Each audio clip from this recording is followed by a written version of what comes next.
News with Gina. The news with Gina Grad. Oh, well, Chris, we might have to change. Got the boat joke? Yeah. Well, let's just hear Oh. it. Take 4. These are the ones I just keep in the house. The other ones are used out in the back to hold down the boat cover.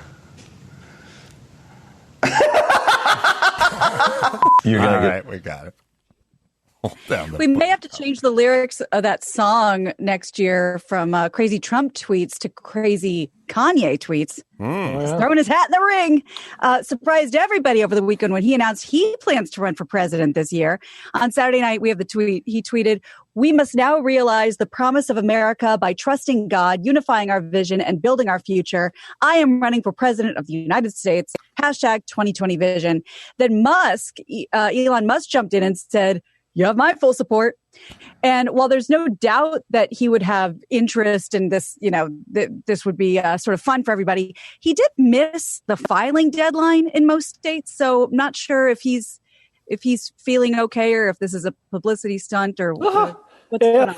I tweeted something similar to what I'm about to say, which is, wouldn't it be great if we as a collective culture just turned our backs collectively on this nonsense and just didn't give them the time in this obvious ham-handed publicity stunt? Like, this is the stupidest thing ever. And yet here we are, like, people are talking about this. But here's the thing, Brian, with most celebrities, 99% of them, yes, you're absolutely right. But then you have your Britney Spears and your Amanda Bynes and your Kanye Wests, and you think, is everything on the up and up, or does somebody need to check in with them, mentally, every medications balanced? Because we've seen some people that really truly are developing some illnesses that, they have conservatorship over them or whatever. And Kanye does stuff like this that I think warrant, those conversations sometimes.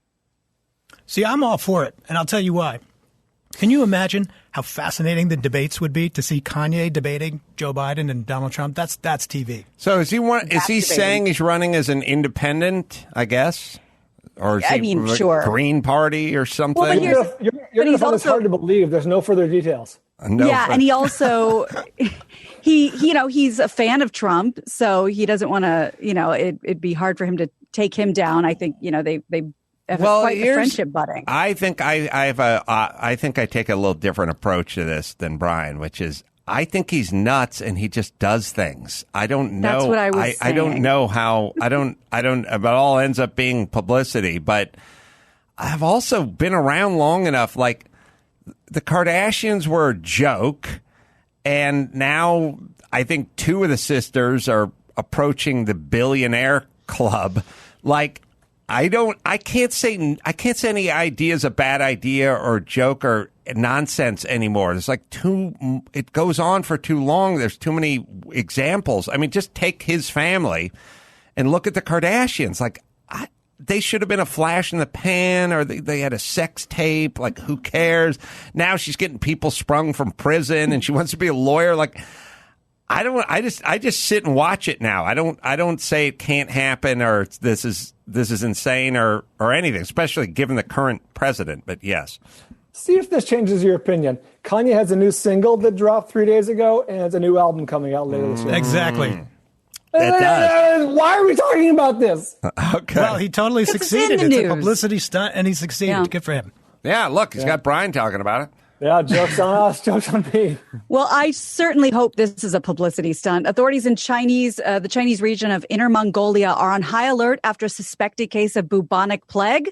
That's the disease that caused the Black Death pandemic. That was reported on Sunday. The case was discovered in a city northwest of Beijing. That was according to the state-run news. A hospital alerted authorities of the patient's case on Saturday. The plague, which is caused by bacteria transmitted through flea bites, infected animals, is one of the deadliest bacterial infections in human history. During the Black Death in the Middle Ages, it killed about 50 million people in Europe. Now, modern antibiotics can prevent complications and death if administered quickly. But that's the best thing they can say about our chances. Oh, boy. Yeah. I never know, because I do know the way the news works is when things get hot, they have a little momentum to them. And if you hung around long enough, there'd be stories like pit bull attacks, and then you'd Murder hear hornets. Yeah. Well, what would happen is like a pit bull would attack a 5-year-old and kill it, and then 2 nights later they'd go another pit bull attack, but it turns out this one's not a pit bull. This one is a Shih Tzu, and it didn't hurt anybody. But the news would we're on this pandemic thing out of China. We're kind of digging this, so I can't quite tell if we should really be frightened or we're just on a roll. Here's the thing. How many people wake up and look at the newspaper every day in December, January, November and read these stories about coronavirus and think, whatever, it's just another one of these things. You know what I mean? Sure. That was me. Yeah. Everybody. Yeah. It's everyone. Would you like me to make your point, Adam? Mm-hmm. There's a new one. There's one that's a little closer to home. A case of a rare brain-destroying amoeba has been confirmed in Florida. According to CNN, the Florida Department of Health on Friday announced that there's a confirmed case of a microscopic single-celled amoeba that can infect and destroy the brain. It's usually fatal, according to the Department of Health. Since 1962, there have only been 37 reported cases of the amoeba in Florida. The amoeba is typically found in warm, fresh water like lakes, rivers, ponds, and the DOH has cautioned people who swim in those freshwater sources to be aware of the amoeba's possible presence, particularly when the water is warm. Let me tell you this. People that do a lot of pond swimming don't heed warnings like us non-pond swimmers do. You know what I mean? Yeah. Speak for yourself. I know the guys who hit those rope swings and those Leinenkugel commercials, they don't watch CNN all day and wring their hands. As I think we're starting to figure out with some of the guys hitting the beach on the 4th of July and stuff like that. Like those people don't heed warnings. That's what I've learned. If you're willing to go into a pond, you're rolling the dice in life, and or a lagoon, but mostly ponds. I think lagoons are like ponds with clear water. I don't know. Nothing ever good happened in a pond, you know? But if you're going in that pond, then you ain't that worried about parasites or amoebas, sorry. You make a good point because when we went to Fallbrook, this little cabin in Fallbrook near Temecula last weekend, and on the way back is Lake Elsinore. I don't know anything about Lake Elsinore. It's just a giant body of water. And I said, we got to go to Lake Elsinore. It's right there. So we pulled off and I put my feet in the water and I kind of walked in and there's, a couple people there and I posted a picture like, hey, in Lake Elsinore. And usually I get like, ooh, looking good or whatever. Every comment was, what are you doing? Get the fuck out of there. It's polluted. It's horrible. I didn't know it had standing water, essentially. It's just one big standing pond that people, cruise around on and stuff. So the locals will tell you. Yeah, water's a lot like people. Like if it doesn't keep moving, it gets evil. You know what I mean? Like that's right. Activated. Yeah, like it just sits there, and then it gets mosquito larvae in it, and the next thing you know, it gets scum and moss, and next thing you know, there's a creature climbing out of it from the Black Lagoon. That's exactly right. Yeah. This amoeba, though. Look out for the amoeba. Don't worry about the sharks, the snakes, the little worms that swim water where they're not supposed to. Yeah. The people. The people. Right. The people. When you go to the pond for a dip, it's the people you got to worry about. Pond people. Oh, yeah. Someone from Kansas, I can attest to what you just said. Yeah, I would always say, like, the guys, when I was, I used to kind of think about it when I worked construction, because the guys that wanted to go to the beach, like if you said, what are you doing for the weekend? They'd go, we're going to the beach. Those guys were fine. The guys who went to the river, those are the guys you had to steer clear of. Those were the scary guys, the go to the river guys. I go to the river. You go to the river. Where I live. That's It's my point. The river's the place to be. Uh-oh. Now many of the people who are going to read your next book and be outraged can start thinking about where the river is. I'm going to break into song right now, okay? It goes down to the river. Yeah. Do you go down to the river? I do. Is it freezing cold? Colfax, California. It looks like, it's so beautiful, it looks like a movie set. You can't even believe it. Crystal clear water, and you go diving in, jumping in. And is it freezing cold? Or damn right, yes. It's brutal, right? Yeah. Yep. Yeah, there's a place, I went for a hike with, I think I went with Jimmy and Danny Two Sheets and the wives a million years ago. We went to a wedding in Yosemite. Yosemite's amazing. It is. And took a hike. and we hiked all along, and there's a path, and then at some point you get to the end and you can jump off into this sort of body of water, but it's all melted glacial, whatever, snow runoff stuff, and it's fucking freezing, but that's kind of the challenge. I don't know where that is. There's a trail around Yosemite, and then there's some huge body of water. I'm sure it'd be illegal to walk on the trail now or jump into the water or anything. You'd be arrested. But it's freezing snow runoff water. But you take the plunge, and it's good for what ails you. Sorry. Go ahead, Gina Grad. Well, a tell-all book by President Trump's niece, Mary, who's a licensed clinical psychologist. Uh-oh. Did Gina freeze up? Did she freeze up, or did the Trump administration get hold of the internet? Wait, did Kanye West get hold of the internet? Uh-huh. Mm-hmm. So it's a tell-all book. I've seen it. I mean, I've heard of it. AJ, have you heard? Of course. You're in that world. Yeah, as a matter of fact, yesterday, okay, now I'll sound very arrogant, but yesterday, my Truman book was number 2 on a bestseller list of books about presidents, and her book was number 1. I have not read it yet.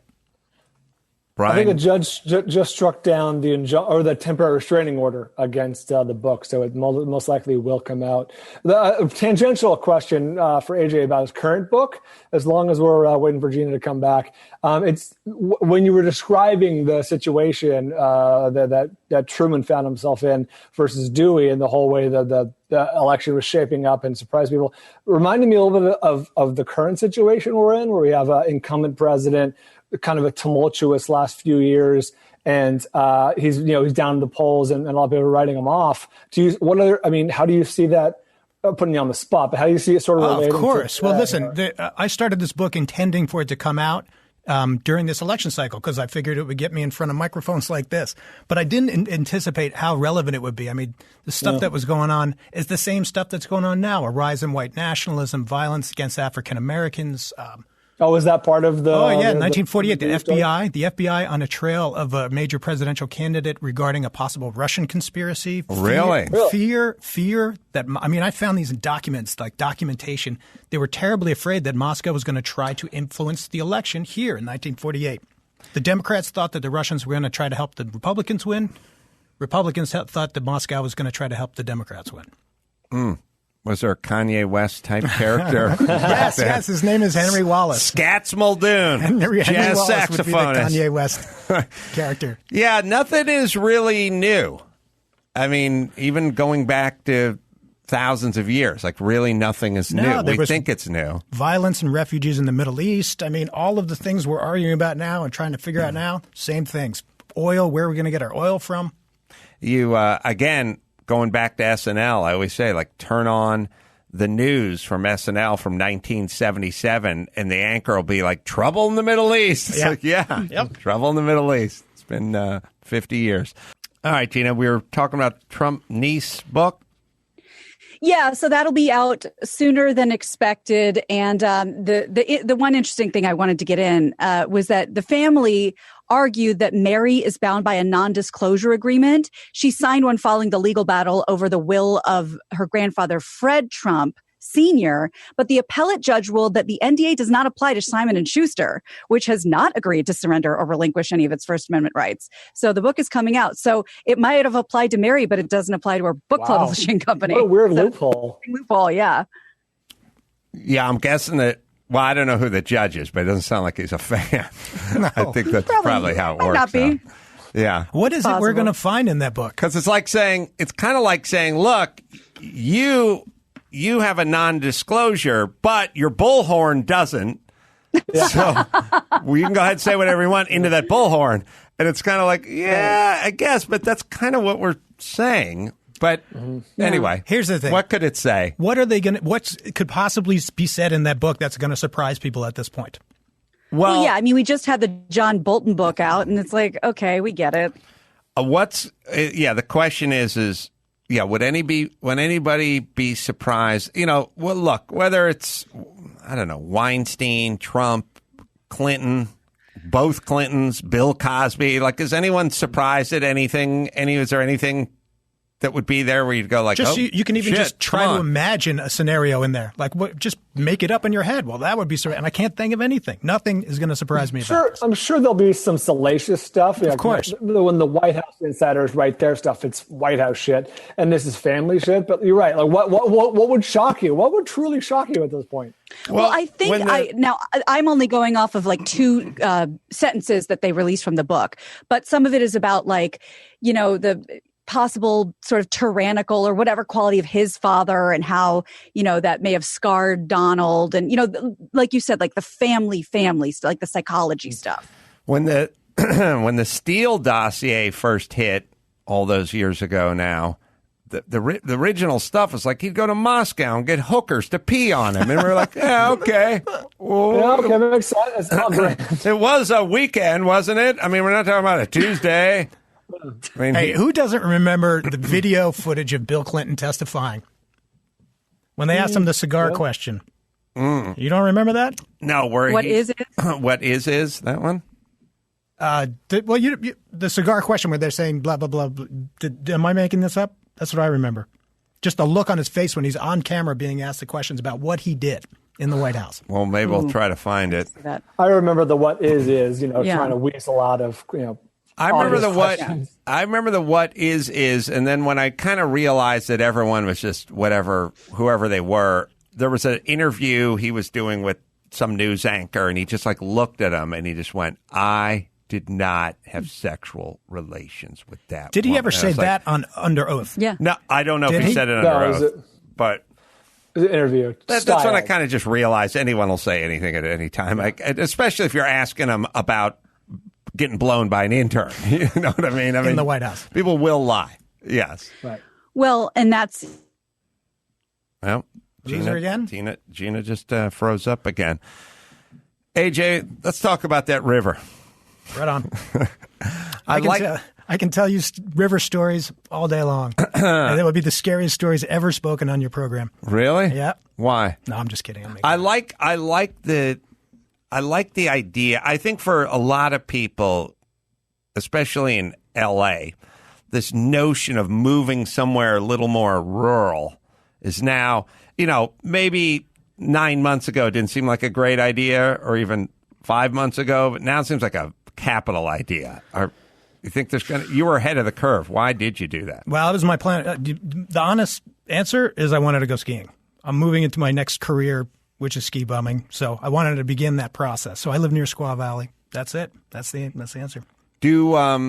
What is your schedule like on a daily basis when you're working on a book? It's insane. Like in order to do what I do for a living, you have to be a little psycho, because I go into my office at 7 o'clock in the morning. I come out at 6. I don't talk to another human being all day. Really? Yeah. Because so much of it is research based. Yeah, research, reading, filing, collating, like putting the different things in different folders for 10 straight hours. How does your publishing work? Do you just finish one book and roll into the next deal, or how does that work? Yeah, well, I mean, essentially I have to, because I have to continue to get paid. But, I have to earn a living like you. So at the end, when I'm finished with a book, there's always the next one that's going to, have the proposal done, and et cetera, et cetera. Gina and Bald have been lost, and we're having some technical difficulties. So AJ and I will just chat in the remainder of the show. That's why I came down here to be with you in person, for that reason. To get rid of because you knew we could have lost you. Yeah. Yeah, I'm glad you came in. I'm always happy when people are in person. It's easier. Although, back to your favorite Sean Penn, the chances of that guy driving from Malibu to Glendale are probably slim to none. So him coming in via Zoom was probably a good way to get him. I haven't heard that show yet. What did you ask him about? Talked about Bad Boys. Mm-hmm. Talked about At Close Range, another good with Christopher Walken. Talked about his dad flying in a B-24. He got some incredible interview recently with a political figure internationally. I can't remember who it was. Hugo Chavez. Wow. Or no, El Chapo? Yeah. Yeah, El Chapo. How did he do that? Hey, Sean Penn. I don't know. Yeah, I don't know how that worked. Here's something. everyone heard it, so I don't want to recap too much of it. But big woodworker, big home improvement woodworker guy. That kind of makes sense. Yeah, and he said something that I thought was interesting, which has always been kind of my point, which is during the course of this hour, 5-minute interview, he must have smoked 4 cigarettes. Is that right? But he said, when I go in the garage and I get in on a wood project, I'll go 5 hours without smoking. Yeah. And I thought, that's why you got to get to the garage. So whatever your smoking is, maybe it's hand-wringing or watching too much CNN or whatever it is, what is your vice? What is that thing you do too much of when you have too much time? That's the reason you need to get to the garage and get busy. For me, it's martinis. Yeah, well, that's easy too. I mean, that's another reason why. What's yours? What's your vice? My vices are bad TV shows, like The Love Boat or something like that. But in a weird way, I feel like I have a job where like I'm a traveling salesman and I can eat at Jack in the Box and write it off. Like everything to me is just a part of a conversation that I kind of store, and I kind of go, I'm going to study The Love Boat. Like, see how society was in 1979 and just what they did. Like The Love Boat had a ship's doctor who was openly sexually aggressive to the passengers, and they highlighted it. Think about that. Think about that in today's world. You know what I mean? Like, he's the doctor for the ship, and he stands there while like chicks are checking in, coming on the boat, like, oh, I'll see you later, Mrs. Swanson. Well, think of all the examples. I mean, there's legions of examples of things that seem like a great idea then. What's the Clint Eastwood movie where he rides in on a horse before he says a single word, he rapes a woman, and he's the hero of the movie? Do you remember that one? High Plains Drifter. High Plains Drifter, yeah. I like a martini as well, and I'll also, not every night, but on occasion, smoke a cigarette at the end of the day, which is no one else can do that. Evidently not. Sean Penn smoked as many cigarettes in a 1-hour interview as I might do in a week or something, but I'm the only person who at midnight can just go smoke a cigarette. What's the brand? American Spirit, I think. Yes. And martini as well. But the key to all this shit, as I try to explain to people all the time who are like giving up everything or doing a cleanse or whatever that thing is just take it easy with everything, and then you can kind of do whatever you want. Sometimes that's not so easy. No. It's a wiring thing. It is a wiring thing. And some people have a gene, and that gene says, I can't just go to Las Vegas and play $10 hands of blackjack. I have to up it, and I have to stay all night. And if that's your gene, then you shouldn't be going to Vegas. That's but kind of the problem. But what's more fun than going to Vegas? If that's your gene where you feel like I can't go to Vegas, but going to Vegas is all I want to do. That makes my life pleasurable. Yeah. It brings the only joy. It's just an example. No, I agree, but that's try to wire yourself for balance and moderation if you can. I mean, I've always said, like, look, I'm not gonna pour myself a highball at noon because I like drinking. And if I started doing that, then I'd have to quit drinking. Well, what do you think about this? Say you're going on stage, you're doing comedy, and you've learned from experience that 3 beers before you go on makes you funnier and more successful. Mm-hmm. Are you going to do it? And you got 7 nights in a row, and then so you need 3 drinks before you go on, and you know it's going to make you funnier. I think first off, it's probably something you do for some period of time. And then at some point, you start thinking, how can I be as funny on 2 beers? You know what I mean? And you try to work your way into that space. That makes sense. That makes sense. That's kind of, I would never say, don't do it or no one's going to do it or whatever. No, that's how people are. Like, if it works, it works. They do it. But have an eye toward 2 beers and then 1 beer kind of thing before you go on stage as you do it. Now, the other thing is there's a direction where you go, I'm funny on 3 beers, I'll be hysterical on 4 beers. Right. And that's what happened to Artie Lang or whomever. Right. So that's That's always that kind of dance. I worked on an amazing profile of Artie Lang. I was the editor. It was a great writer named Mike Guy, and it was in Playboy magazine. What year? 2007, something like that. And the first scene is Artie coming off stage, and the first thing he says is, "How am I going to come down from this?" Because he just slayed the crowd. The crowd's going nuts. He's super high on it, and he's like, "How am I going to come down from this?" Yeah, see, that's another wiring thing, which is I never feel anything after doing a great night of stand-up. When I walk off stage, I'm right back to whatever my resting pulse is, and I'm like, when are we eating, or when are we going back to the hotel? Like that is my default setting. So I think if you're getting a high off it, then it makes sense that you need to synthesize that high with something else at some other time. But if you're not getting a high off it, then what do you need to replace? That's right. I mean, that's an amazing talent that you have. You can walk off the stage and be like, all right, ham sandwich, ham on rye, lettuce, tomato. Yeah. And then Mike goes, who are you talking to? No, I don't know. I wouldn't look at it as a talent, and that's probably not what you meant anyways, like a talent. No, I mean it. I don't know. I wouldn't think of it as a talent. Do you think of it as a talent? Yeah, let me put it to you this way. When I finish a book, or even a single day where I feel like, okay, I kicked ass today. I wrote something really good. I'm really happy with it. I feel like I'm like wired for 3 martinis. And I have to like talk myself through the night, be like, okay, you're going to have 1 tonight. My wife will sit with me and she gets it.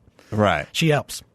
Yeah. I'm trying to think. I don't have that sort of, I know the difference between a good show, a bad show, and a great show, and I like the great shows better than the good shows, no doubt about it. But as soon as we're done, it's time to turn the page and immediately start thinking about whatever's next. Right. Don't really have that. Let's sit and relish this. Yeah. Let's just get going and let's whatever. Let's go to the hotel, or we got to get up early, or let's get some food, or let's go sign books out in the lobby, or whatever that thing is. It's just whatever's next. Makes me think of what Sean Penn, like how many cigarettes did Sean Penn smoke when he walked out of that room with El Chapo? You know what I mean? Yeah. Yeah, it is kind of refreshing to see a guy just smoking in his house, too. Like, yeah. When's the last time you saw someone just sitting in their living room just smoking like they would do when I was a kid? You just walk in. I'd walk into my buddy Steve. He used his house. Both his parents just be sitting in their small apartment just smoking, talking to you the whole time, or sending one of the kids down to buy him a pack of cigarettes. Right. That was always a good one, too. A.J. Baim, the book, Dewey Defeats Truman. Excelsior, my friend. Another resounding achievement and success for you. We always root for A.J. because he writes such great books. I like that. Consider him a friend of the show. So you can go to Amazon and get that today. And I might as well get my book, which is coming back on this Saturday. So thank you in advance for that. AJ, we look forward to whatever you have in store and bringing you in whenever you complete it. Really appreciate it. Thank you, Adam. God knows whatever other projects we got down the pipeline for us. Go to AdamCarolla.com for all the live shows. Dallas, San Antonio, Tempe, Arizona. Coming up, and go to Chassis, CHASSY, and look at some of our cool racing docs there. And until next time, it's Adam Carolla for Gina Grad, Bob Bryan, and AJ Baim saying mahalo.